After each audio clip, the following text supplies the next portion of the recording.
नमस्कार, खास कार्यक्रम में आपका स्वागत है। मैं हूं विनोद कुमार। आज प्रधानमंत्री नरेंद्र मोदी ने एक मर्तबा फिर कहा है कि 370 सीटें, क्योंकि 370 में संशोधन किया गया, 35 से रिपील किया गया, 370 जम्मू कश्मीर में विकास के लिए हर्डल बना हुआ था। लिहाजा अब जो भारतीय जनता पार्टी है 370 की तवक्को करती है, यानी 370 सीटों की तवक्को करती है और एनडीए का जो आंकड़ा होगा 400 से पार होगा। इसके अलावा भी उन्होंने बहुत अहम चीज़ें बताई। उन्होंने कहा कि इतना बड़ा जो यहाँ पर सभा बनी हुई है, ये सभा उनके लिए समर्पित है जो वेस्ट पाकिस्तानी रिफ्यूजी हैं। वेस्ट पाकिस्तानी रिफ्यूजियों को उनके राइट्स दिए गए, वाल्मीकि समाज को उनके राइट्स दिए गए, जो बच्चियाँ बाहर ब्याही जाती थी उनको राइट्स दिए गए, जो बाकी पहाड़ी ट्राइब्स था उनको राइट्स दिए गए। और पूरे अपने लब्बो लबाब में उन्होंने नेचुरल में ये कहा कि 370 सीटें जो है भारतीय जनता पार्टी की आनी चाहिए, आएंगी भी। और साथ ही साथ उन्होंने कहा कि एनडीए का 400 से आंकड़ा पार होना चाहिए। दिसंबर 2013 की बात है, जब प्रधानमंत्री नरेंद्र, तब वो प्रधानमंत्री नहीं थे, कैंपेन कमेटी के चेयरमैन थे, उन्होंने यहाँ से ललकार रैली का आयोजन किया था। ये भव्य रैली थी। उस रैली के दौरान उन्होंने कुछ गारंटीज दी थी और आज 2024 की बात है, आज उन गारंटीज को पूरा कर दिया गया। हम इस वक्त भी मौलाना आज़ाद स्टेडियम में खड़े हैं और जस्ट अभी प्रधानमंत्री संबोधन करने के बाद यहाँ से निकले हैं और हम जानना चाहेंगे, ये कश्मीर से हमारे साथी हैं, ये बारामूला से आए हुए हैं। आपका स्वागत है। आपका पूरा नाम? मेरा नाम आशिक हुसैन है। एमएलए आशिक के नाम से मुझे जानते हैं जम्मू एंड कश्मीर में, और बारामूला से आए हैं और बहुत लोग हमारे साथ आए इस रैली के लिए। आपको क्या लगता है 5 अगस्त 2019 के बाद क्या बदलाव और इस रैली में क्या उम्मीदें आपको बढ़ी हैं? देखिए, मैं आपको बताना चाहता हूं कि जिस तरह 2013 में हमारे प्राइम मिनिस्टर ऑफ इंडिया ने इसी जगह पे जो लोगों के साथ वादे किए थे, आज उन वादों का इनाग्रेशन और इम्प्लीमेंट किया गया। वो हमारे श्री नरेंद्र मोदी जी ने जो इन लोगों को, जम्मू एंड कश्मीर के लोगों को बताया था, आज उसने उसी पे इनाग्रेशन की है और वो काम किए हैं जो उसने वादा किया था। अब रहा सवाल आर्टिकल 370 के बाद कितना डेवलपमेंट जम्मू एंड कश्मीर में हुआ। जम्मू एंड कश्मीर में सबसे बड़ा ये डेवलपमेंट हुआ, जम्मू एंड कश्मीर के युवा का मुस्तकबिल बचा।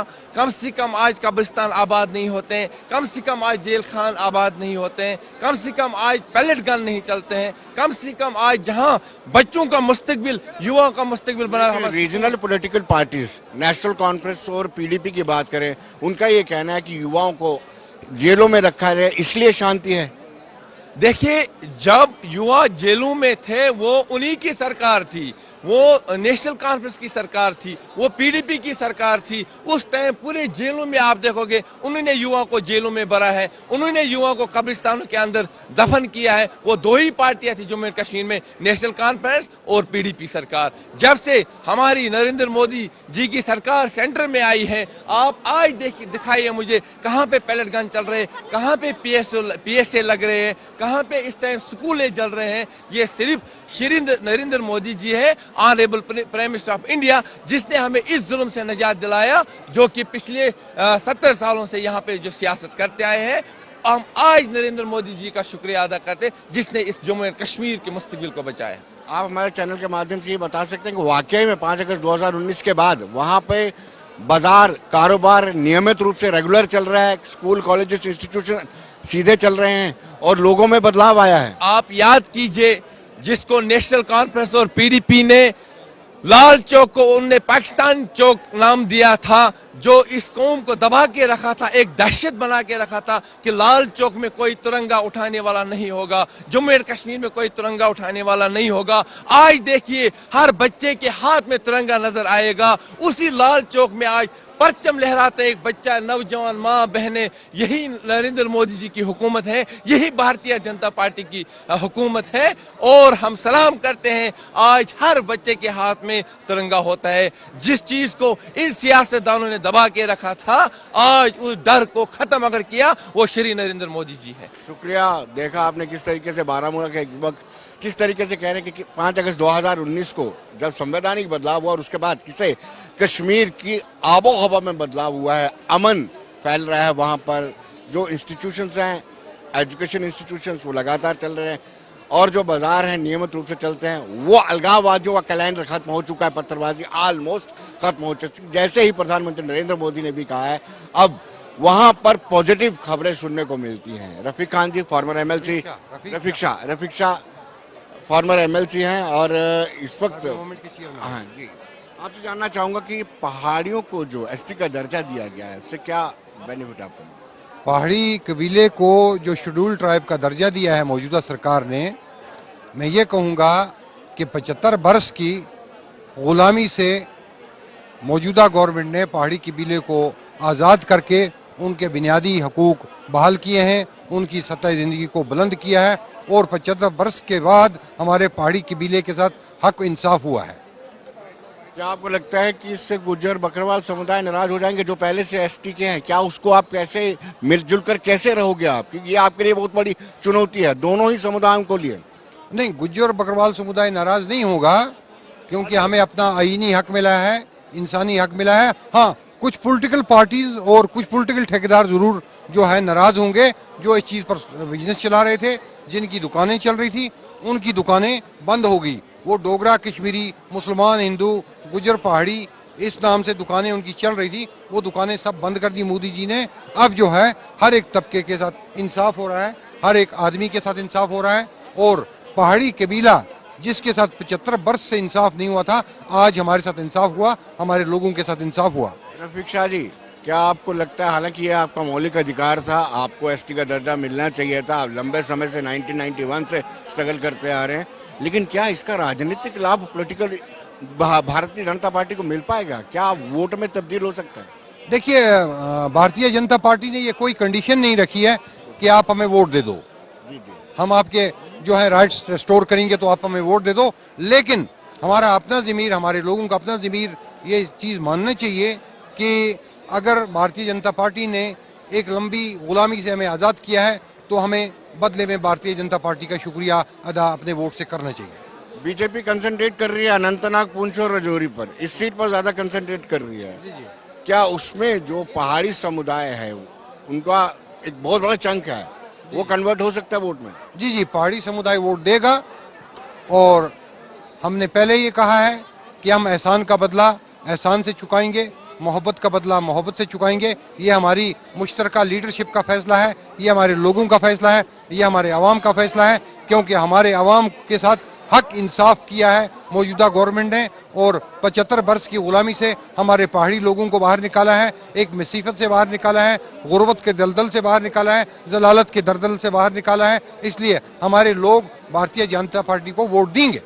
कहीं ना कहीं प्रधानमंत्री नरेंद्र मोदी ने अपने संबोधन में ये स्पष्ट कर दिया है कि आज का जो भव्य समारोह है उसमें मैं आपको बताते चलूं, प्रधानमंत्री नरेंद्र मोदी बकौल मोदी उन्होंने साफ कर दिया है कि ये पहाड़ी ट्राइब्स के लिए है, ये वाल्मीकि समाज की है, वेस्ट पाकिस्तानी रिफ्यूजीज के लिए है, ये उन लोगों के लिए है जिन महिलाओं को यहाँ पर राइट्स नहीं दिए जाते थे। तो आपने देखा किस तरीके से पहाड़ी ट्राइब्स के लोग कितने खुश हैं, कितना उनको सुकून मिल रहा है कि उनके मौलिक अधिकार जो उनका बनता था एसटी का दर्जा वो उनको मिल गया है। कुपवाड़ा से सिद्दीका खान हमारे साथ जुड़ चुके हैं। सिद्दीका जी, पहाड़ी ट्राइब्स को एसटी का दर्जा मिला है, हाउ डू यू फील, आपको कैसा लग रहा है?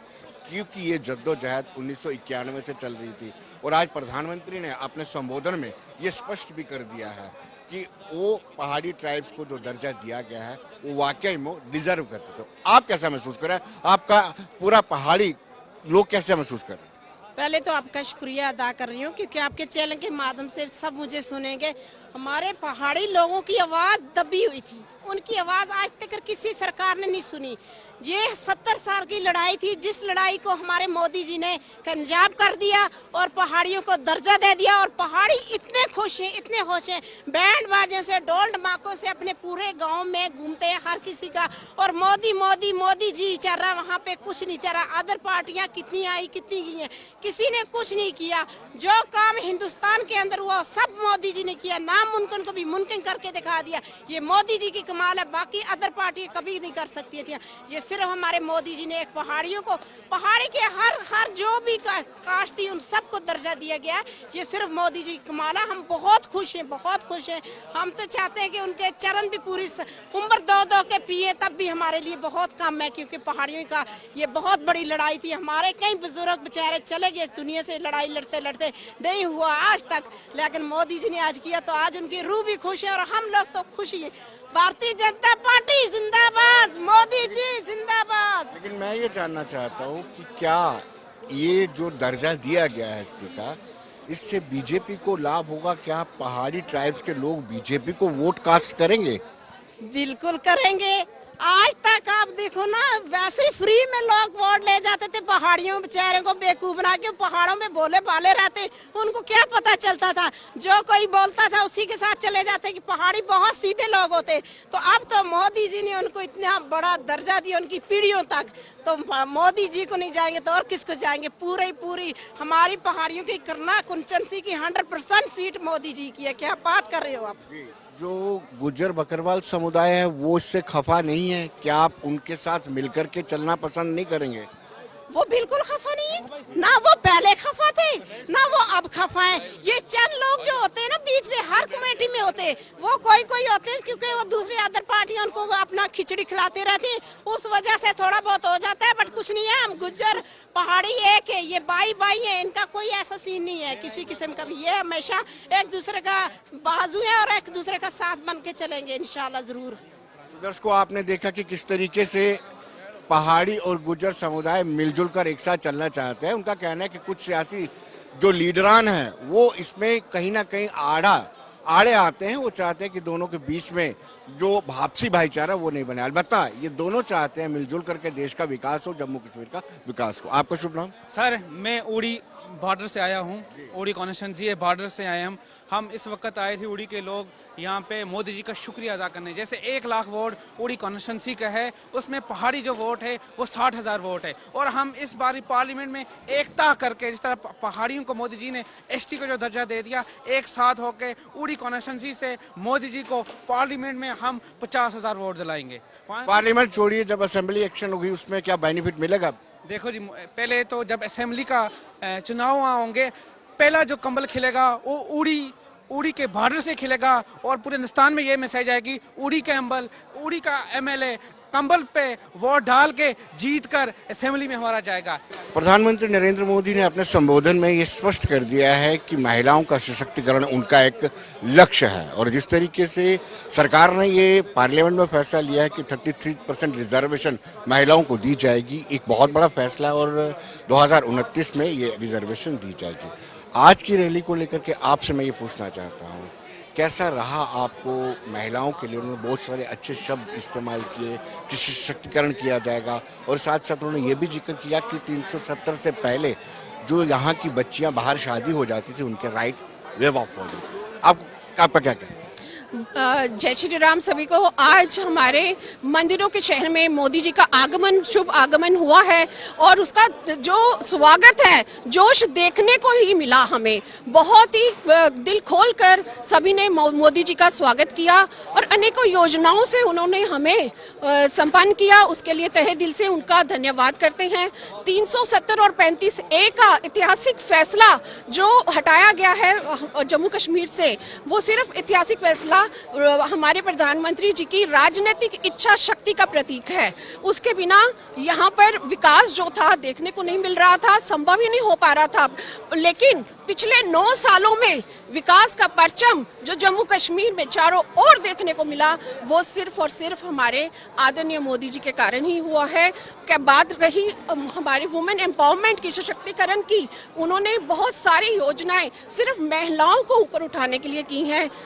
बात करें जनधन योजना की, उज्ज्वला योजना की, प्रवास की बात करें, अनेकों योजनाएं सिर्फ और सिर्फ महिलाओं को शक्तिशाली बनाने के लिए की गई है। हम उनका तहे दिल से धन्यवाद करते हैं। जय हिंद, जय भारत। दर्शकों, कुछ सियासी जमातों के बड़े नेता गुज्जर, बकरवाल और पहाड़ी ट्राइब्स के बीच में खाई क्रिएट करना चाहते हैं, लेकिन हमने वहां पर पहाड़ी नेताओं से बातचीत भी की और गुज्जर बकरवाल समुदाय के नेताओं से भी बातचीत की। उन्होंने कहा कि हम मिलकर के छाना बशाना चल करके एक साथ कंधे से कंधा मिला करके जम्मू कश्मीर के विकास और राष्ट्र निर्माण का हिस्सा बनना चाहते हैं। वेल दर्शकों, इस वक्त हमारे साथ गुज्जर नेता प्रभास चौहान है और इनसे हम बातचीत करेंगे। भारतीय जनता पार्टी से ताल्लुक रखती हैं। आज गुज्जर समुदाय के लोग कम थे रैली में, ऐसा माना जाए कि ये गलत है? आउज़ बिल्लाहि मिनश शैतानिर रजीम, बिस्मिल्लाहिर रहमानिर रहीम। पहले तो मैं आपका बहुत बहुत शुक्रिया अदा करती हूँ। उसके बाद मैं नरेंद्र भाई मोदी जी का हमने जो वेलकम किया, हिंदू मुस्लिम सिख ईसाई हम आपस में हैं भाई भाई, तो गुजर पहाड़ी सब ने हमने मिलके उनका वेलकम किया है जम्मू कश्मीर में। और आप देख सकते हो कि कितना बड़ा हजूम था आज। तो गुजर भी थे, बहुत सारे गुजर थे, बहुत गुजर थे। पुंछ से कम गाड़ियां भरी हुई आई, रजौरी से गाड़ी भरी, कम से कम भी कोई मुझे लगता है हजारों में गाड़ियां आई हैं हमारे जम्मू कश्मीर से। तो इतनी तादाद में आपने देखे नहीं कि वहाँ लुंगियां बांधी हुई थी। एक गुजर वहाँ से पुंछ से हमारे वो मोदी साहब ने उनको लाइव भी लिया। तो देखिए, मोदी है तो मुमकिन है। मोदी साहब ने कहा है कि आप गुजर बकरवाल के 10% के साथ हम छेड़छाड़ नहीं करेंगे, उसमें नो इंक्लूडिंग कोई छेड़छाड़ नहीं है। अगर पहाड़ी भाइयों को अगर 8% दे रहे हैं, वो 10% दे रहे हैं, 15% दिया उन्होंने अलग से अगर दे रहे हैं, तो मैं उनको अप्रिशिएट करती हूँ। देखो सर, इंसानियत सबसे बड़ी बात है। पहले तो हम इंसान हैं, फिर हिंदू या मुसलमान हैं, फिर गुजर या पहाड़ी हैं। तो पहले तो हमें इंसानियत सीखनी है। तो मुझे लगता है कि पढ़ेगा गुजर तो बढ़ेगा गुजर, पढ़ेगा पहाड़ी तो बढ़ेगा पहाड़ी। बात वो है। आज कंपटीशन का दौर है। पीछे सब इंस्पेक्टर की जब लिस्टें निकली, आपने भी देखा होगा कि 150 बच्चा जो है वो गुजर समुदाय का ओपन में जिन्होंने सीट निकाली, 120 सीटें थी, तो 150 बच्चे ने ओपन में सीट निकाली। तो आप देख सकते हो कितना कंपटीशन है। मुझे ही लाख चाहे तो क्या होता है, होता वही है जो मंजूरे खुदा होता है। खामोश मजाजी तुम्हें जीने नहीं देगी, इस दौर में जीना है तो परवाज को राम मचा दे। तो कम से कम इतना मेरा हक बनता है कि मैं अपने हक को डिफेंड कर सकूं, या कहीं मेरे साथ गलत ना हो जाए मेरी कम्युनिटी के साथ, तो वो मेरा फर्ज था। हाँ, एक बात है कि मेरे जो गुजर लीडर हैं, मैं पहाड़ी लीडरों को सल्यूट करती हूँ, सलाम करती हूँ पहाड़ी लीडरों को। क्यों, आप पूछे मुझे क्यों? कि उन्होंने अपनी लड़ाई लड़ी। सब पहाड़ी आके अब इस वक्त बीजेपी में ज्वाइन हुए हैं। पहले भी अंदरूनी ज्वाइन थे, अब बाहरूनी भी आके ज्वाइन हो गए हैं सब। तो गुजर लीडर जो है वो एनसीपीडीपी कांग्रेस के पिट्ठू बने रहे ना। कौम का किसी ने नहीं सोचा। सिर्फ प्रभास चौहान रूलिंग पार्टी में रह के भी कौम की लड़ाई लड़ती रही, अकेली लड़ती रही। खास साथ में मेरे यूथ था। यूथ को कहीं ना कहीं लगा कि हमारे साथ गलत होगा, यूथ रोडों पे आया। लेकिन सर, गुजर लीडर नहीं आया। मैंने रिक्वेस्ट भी की, मैंने कहा आओ गुजरो, आ रहे बीजेपी ना ज्वाइन करो रे, थारा आके नाल कोई नहीं छेड़तो ना छेड़ा को तारा नाल। लेकिन गुजरा ने नहीं सुनी मेरी। हुण क्या करूं, कला गुरु क्या करा है, एठाई मरा। बात तो ये है। नहीं, हम साथ हैं ना अभी आपके। सवाल ये है कि कुछ पॉलिटिशियंस गुज्जर कम्युनिटी के हों या पहाड़ी के हों, वो बीच में डिफरेंसेस क्रिएट करने की कोशिश करते हैं। आपके नेता देखिए, दोनों साइड से हाँ। वो सियासी मुफाद लेने के लिए कोशिश कर रहे हैं। वो आपकी रिस्पॉन्सिबिलिटी बनती है कि इसको कैसे डिफ्यूज किया जाए, आपसी भाईचारा बरकरार कैसे रहे। बिल्कुल। अब देखो, उनकी रोटियां जो झूठी रोटियां थी वो अब जल गई हैं। उनके तंदूर में आग ज्यादा, क्योंकि आग इसलिए ज्यादा थी कि गरीबों के खून पसीने का वो धुआं था, तो उससे तो अब जल गई हैं। तो उनकी सियासत जो है, अब वो जो झूठी सियासत थी, झूठ फ्रॉड वाली, ये ट्रांसपेरेंट सियासत। मोदी साहब जो भी काम कर रहे हैं वो ट्रांसपेरेंट कर रहे हैं, उसमें कोई हेरा फेरी नहीं होती है। मोदी साहब के पास तो मेरे पास झोला ही है, झोला उठाया तो चल पड़ा। डर उनको होगा जिनकी कोठियां हैं, डर उनको होगा करोड़ों की संपत्तियां होंगी। तो मोदी साहब के पास तो मेरे पास एक ही झोला है। हमें डर है नहीं, हमने काम करना है सीधा, टू दी पॉइंट, क्लियरेंस, साफ बात करनी है। तो जिस बंदे को कोई लालच ही नहीं है, उसी ने तो डेवलपमेंट करनी है ना देश की। जिसको बीवी बच्चा होंगे पीछे, तो उसने अपने बच्चों के लिए भी लग करना है, घर वालों के लिए भी लग करना है, परिवार के लिए भी लग करना है। मोदी साहब अकेले ही है, अकेले। ऊपर भगवान तो नीचे मोदी साहब अकेले लोगों की सेवा कर रहे हैं। लेकिन आप बीजेपी से और गुजर नेता हैं, आपकी ज्यादा रिस्पॉन्सिबिलिटी बन जाती है कि जो लोग वेज क्रिएट करने की कोशिश कर रहे हैं गुजरों और पहाड़ियों में, उसमें आप पुल का काम करें, वो खाई ना क्रिएट होने दें। इंशाल्लाह ऐसा नहीं होगा। मोदी साहब ने कहा है, अमित शाह जी ने भी कहा है कि आपके 10% के साथ नो इंक्लूडिंग कोई छेड़छाड़ नहीं। तो मुझे लगता है कि जो सियासी रोटियां सेक रहे हैं तो उनकी रोटियां, जाहिर सी बात है, इंशाल्लाह वो उनके रास्ते खत्म हो जाएंगे, उनके रास्ते बंद हो जाएंगे। तो बंद हो ही गए। आपने देखा नहीं आज जंग सैलाब था, नहीं देखा आपने? लोग इतने खुश थे कि लोगों के चेहरे फूले हुए थे मोदी साहब को देख के। तो मुझे लगता है कि मोदी साहब जो हैं वो माँ की दुआ है मोदी साहब को। तो जिस आदमी को माँ की दुआ है ना, उसको ना कोई रोक सकता है, तो ना टोक सकता है, तो ना जोक सकता है। लेकिन आपने क्या प्लानिंग बनाई है कि दोनों के बीच में इख्तलाफ ना बढ़े? उसके लिए क्या किया जाए? बिल्कुल इंशाल्लाह। पहले भी मैंने यही कहा है कि एक रुकड़ा मेरा पहाड़ी, एक रुकड़ा मेरा पहाड़ी, एक रुकड़ा मेरा गुजर। फर्स्ट डे से यही कहा है मैंने। ये कहा था मैंने, कोई कंट्रोवर्सी वाला बयान, आप एक बात मेरी बता दो, एक भी पॉइंट मेरा निकाल दो पीछे 2 साल से लेके अभी तक कि मैंने किसी की खिलाफत की हो। मैंने अपने पहाड़ी को भी साथ में लेके चला है, मैंने अपनी गुजर कम्युनिटी की भी बात रखी है, मैंने अपने हक की लड़ाई भी लड़ी है। तो हक लड़ना मेरा हक फर्ज था, है भी और रहेगा भी इंशाल्लाह। और ये लोग अपने हक मांगने के लिए गए। अगर इनको अलग से मोदी साहब कुछ दे रहे हैं तो मैं अप्रिशिएट करती हूँ, आई एम अप्रिशिएट, मैं इनके साथ हूँ अगर इनके साथ कोई इंसाफ होता है। गरीब लोग है। हाँ, एक बात और है, लिटरेसी रेट जो है एक तय से वेरिफिकेशन की जाए, लिटरेसी रेट को देख के रिजर्वेशनें दी जाए, मैं उसके साथ हूं। जम्मू कश्मीर में जो भी रिजर्वेशनें हैं लिटरेसी रेट के बेस पे दी जाए। ये बहुत बड़ा उदाहरण है। मुझे लगता है इसमें सारे लोग आपने ये कह दिया कि पहाड़ियों की लिटरेसी रेट ज्यादा है और गुजरों की कम है। ये पहाड़ी नेता भी हमारे साथ इनसे पूछ, जहाँ पे गुजर भी, मैं ये एक पहाड़ियों की बात नहीं कर रही हूँ, मैं ओवरऑल बात कर रही हूँ, जम्मू कश्मीर की बात कर रही हूँ कि लिटरेसी रेट जो है उसको देख के तो रिजर्वेशन जो है वो दी जाए। इसके साथ एक पॉइंट और भी ऐड करो ना, इनकी प्रॉपर्टियां भी तो चेक होनी चाहिए। बिल्कुल इंशाल्लाह, बिल्कुल ठीक है। जो लोग नए सुने प्रॉपर्टी, चलो किसी चेक होनी चाहिए, जमीनें चेक होनी चाहिए, बिल्कुल जिनकी है। मैं कहती हूँ कि हमारे और आपसे शुरू की जाए, हमारे और आपसे शुरू की जाए। आज कल नहीं, आज शुरू। पहाड़ी होकर के अब भी ये कहते हैं। बिल्कुल। देखिए सर, हम पहाड़ी और गुजरों में क्या फ़र्क है, मैडम ने बहुत अच्छा एक्सप्लेन किया है। पिछले 2-4 साल से ये भी बीजेपी में है और मैं भी बीजेपी में हूँ।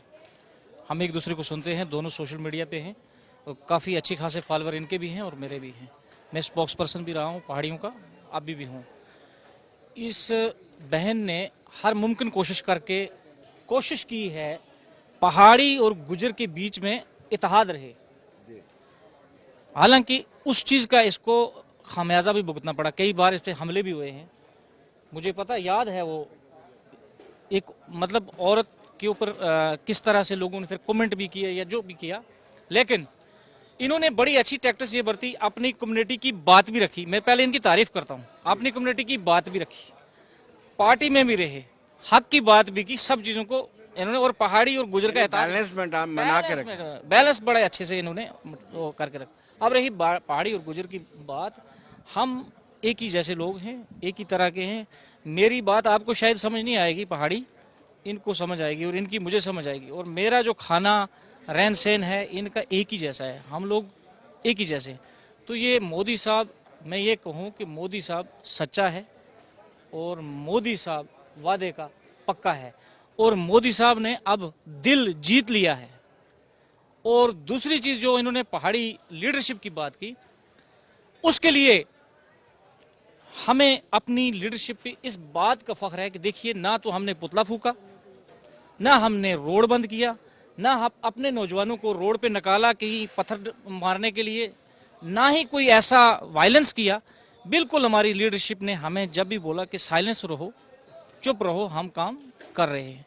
जिसमें सफ़े अव्वल पर हमारे एक लीडर हमारे साथ हैं, सैयद रफ़ीक हुसैन शाह साहब, और बाकी भी हमारी टीम है। ये मैं नहीं बोलूँगा कि अभी की लड़ाई है, लड़ाई बहुत पुरानी है, लंबे समय से चल रही है, लेकिन फाइनल शेप देने वाले लोग जो हैं, या जिन लोगों के जो जर्नैल थे हमारे इस लड़ाई के, वो भी हमारे साथ हैं। आप उनसे भी बात करें, सैयद रफ़ीक शाह साहब हैं। तो ये सारा जो हुआ है एक कमिटमेंट थी। इन फ्यूचर ऐसा ना हो कि कुछ पॉलिटिशियंस जो चाहते हैं कि इन पर सियासत की जाए, अभी नेशनल कॉन्फ्रेंस ने गुजर सम्मेलन करना शुरू कर दिया हुआ, आपका एक रोल होना चाहिए, भूमिका होनी चाहिए कि इन दोनों के बीच में डिफरेंसेस ना हो। अभी नहीं, पहले भी तो नेशनल कॉन्फ्रेंस तो पीडीपी की खेद थी जो ये आंदोलन हुए हैं। ये कोई अभी की बात नहीं है, पहले भी यही था, पिछले 17 सालों में भी यही था। यही दो खानदानों को देखो, इस खानदान को कभी ना हिंदुस्तान की जरूरत थी ना पाकिस्तान की, ना इनको डर था हिंदुस्तान से ना पाकिस्तान। इनको डर था तो पहाड़ी और गुजरों से था, इसलिए इन्होंने डिवाइड करके रखा। आधा पाकिस्तान में, आधे जो इधर आए तो उसमें उन्होंने डिवाइड करके जी पहाड़ी गुजर, और उसमें एक बहुत बड़ा इम्तियाजी सुलूक करके रखा था। उनको डर ही यही था कि जिस दिन ये एक हो जाएंगे तो हमारे लिए खैर नहीं है। पहाड़ी गुजर जब एक हो जाएंगे तो आप इसका आने वाले वक्त में देखना कि एक क्या इसका एक रिजल्ट आता है। चलिए, उम्मीद करते हैं कि पहाड़ी और गुजर एकजुट होकर के रहें, और जिन लोगों ने ये मशक्कत की है, मेहनत की है, वो एक साथ मिलकर के रहें और राष्ट्र के निर्माण के लिए, जम्मू कश्मीर को विकसित बनाने के लिए अपना योगदान दें। पहाड़ी नेता एक और हमारे साथ जुड़ चुके हैं। आप हमें बताइए कि कोई इम्पैक्ट पड़ेगा पहाड़ियों को एसटी दर्जा देने के बाद? देखो, आपका मैं शुक्रिया अदा करता हूँ। आपका जो गुलस्तान चैनल है, क्योंकि मैं अरसा 25 साल से भारतीय जनता पार्टी से जुड़ा हूँ ग्राउंड लेवल पर, आपका जो गुलस्तान चैनल है उड़ी तहसील के अंदर जगह जगह पहुँचता है, हर पहाड़ी बॉर्डर एरिया में पहुँचता है, बारामूला डिस्ट्रिक्ट के अंदर पहुँचता है। हर जगह कोई भी बारिश, बर्फ, रोड का मामला हो, कहीं मकान को आग लग जाए, कुछ लग जाए, तो आपका जो गुलस्तान चैनल है, मैं उनका सबसे पहले शुक्रिया अदा करता हूँ। हर चीज़ में गुलस्तान जो न्यूज़ है आपकी, वो ग्राउंड लेवल पर काम करती है। मैं आपका इसलिए शुक्रिया अदा करता हूँ। और मैं भारतीय जनता पार्टी से 25 साल से काम कर रहा हूँ ग्राउंड लेवल पे। मैं आपको बताऊंगा आपके माध्यम से, मीडिया के माध्यम से, कि जो पहाड़ियों का 40 साल से मसला दबा हुआ था, जो पहाड़ियों को एक सपना था कि हमें पहाड़ियों को एसटी का दर्जा मिलेगा, वो मिल नहीं रहा था। यहाँ की जो गवर्नमेंट थी, एनसी हो, कांग्रेस हो, पीडीपी हो, उन्होंने कभी इनके बारे में सोचा नहीं। आप मीडियम के माध्यम से मैं आपको कहूँगा कि जो हमारे होम मिनिस्टर अमित शाह जी ने बोला था और नरेंद्र मोदी जी ने जो कहा था वजीर आजम साहब ने कि हम पहाड़ियों को एसटी का दर्जा ज़रूर देंगे, और वो उन्होंने दिया। हम शुक्रिया अदा करते हैं नरेंद्र मोदी जी का, जिन्होंने पहाड़ियों को एसटी का दर्जा दिया, और नरेंद्र मोदी जी का भी हम शुक्रिया अदा करते हैं जिन्होंने पहाड़ियों के बात को सुना। 40 साल से पहाड़ियों की जद्दोजहद थी, लेकिन पहाड़ियों को एसटी का दर्जा मिल नहीं रहा था। ये हम नरेंद्र मोदी जी का शुक्रिया अदा करते हैं और अमित शाह जी का शुक्रिया अदा करते हैं। और जिसकी लड़ाई लड़ी जम्मू कश्मीर के अंदर हमारी सपोर्ट की लीडरशिप ने, रविंद्र रैना जी का हम शुक्रिया अदा करते हैं, अशोक कौल जी का शुक्रिया अदा करते हैं, और पहाड़ी जो हमारी पूरी टीम है, लीडरशिप है भारतीय जनता पार्टी की, उनके शुक्रिया अदा करते हैं कि अब हमारा जो बोर्ड है ये मोदी जी के खाते में जाएगा। मोदी जी की जो 400 सीट पार है, इंशाअल्लाह जम्मू कश्मीर में पहाड़ियों की अलग से 5 से 6 सीटें जीत कर आएंगे, और पहाड़ियों की बहुत बहुमत से अक्सरियत बनेगी, और पहाड़ियों की जो मांग थी वो भारतीय जनता पार्टी ने पूरी की है। जय भारत, जय इंडिया। बहुत बहुत शुक्रिया आपका। तो दर्शकों, बने रहिए देश दुनिया की खबरों के लिए और मुझे दीजिए इजाजत। नमस्कार।